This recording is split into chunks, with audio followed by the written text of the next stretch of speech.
ஓம் ஸ்ரீ குருபியோ நம. ஸ்ரீ மாத்ரே நம.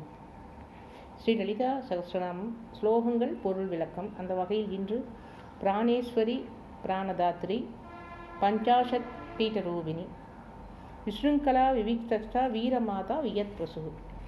பிராணேஸ்வரி பிராணதாத்ரி பஞ்சாஷத் பீட்டரூபிணி விஸ்ருங்கலா விவிக்தஸ்தா வீரமாதா வியத் பிரசு.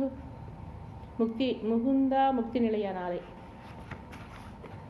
பிராணேஸ்வரி இந்திரியங்களுக்கெல்லாம் அதிஷ்டான தேவதையாக இருப்பவள். பிராணதாத்ரி உயிரை வழங்குபவள். பஞ்சாஷத் பீட்ட ரூபிணி 50 பீடங்கள் ரூபத்தில் இருப்பவள். விஸ்ருங்கலா கர்மபந்தம் எதனாலும் பாதிக்கப்படாதவள் அம்பாள். விவிக்ஷஸ்தா ஜனங்கள் இல்லாத இடத்தில் இருப்பவள். வீரமாதா வீரமாதா வீரர்களுக்கு அன்னையாக இருப்பவள். மாதா என்றால் தாய், வீரமாதா என்றால் வீரர்களுக்கு தாய். வியத் பிரசு ஆகாசத்தை உண்டு பண்ணுபவள். ஆகாசத்தை உண்டு பண்ணுபவள்.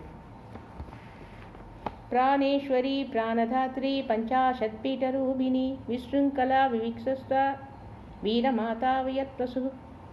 இது நாளை பார்க்கலாம். வாழ்க வளமுடன். ஸ்ரீ மாத்ரே நம. ஸ்ரீ மாத்ரே நம. ஓம் ஸ்ரீ மாதா ஸ்ரீ மகாராஜ்ஞி ஸ்ரீமத் சிம்ஹாசனேஸ்வரி சிதக்னிகுண்ட சம்பூதா தேவகாரியசமுத்தியதா. தேவர்களுக்கு சகாயம் செய்யக்கூடிய வகையில் சிதக்னிகுண்டத்தில் அம்பாள் வருகின்றாள். ஸ்ரீ மாதா, மாதா என்றால் லோக ஈஸ்வரி ஜெகதம்பாள். மகாராஜ்ஞி என்றால் ராணி. சிம்ஹாசனேஸ்வரி ஸ்ரீமத் சிம்ஹாசனேஸ்வரி, அவள் சிம்மாசனத்தில் வீற்றிருக்கிறாள். அம்பாளை பற்றிய ஸ்லோகங்கள். ஓம் ஸ்ரீ மாதா ஸ்ரீ மகாராஜ்ஞி ஸ்ரீமத் சிம்ஹாசனேஸ்வரி சிதக்னிகுண்ட சம்பூதா தேவகாரியசமுத்தியதா உத்யத்பானுஷிகஸ்ராபா சதுர்பாகுஷமன்விதா ராகஸ்வரூப பாசாட்யா குரோதாகார அங்குஷம் பாசம் அங்குஷம் சோஜ்வலா. நீதி நாளை பார்க்கலாம். வாழ்க வளமுடன்.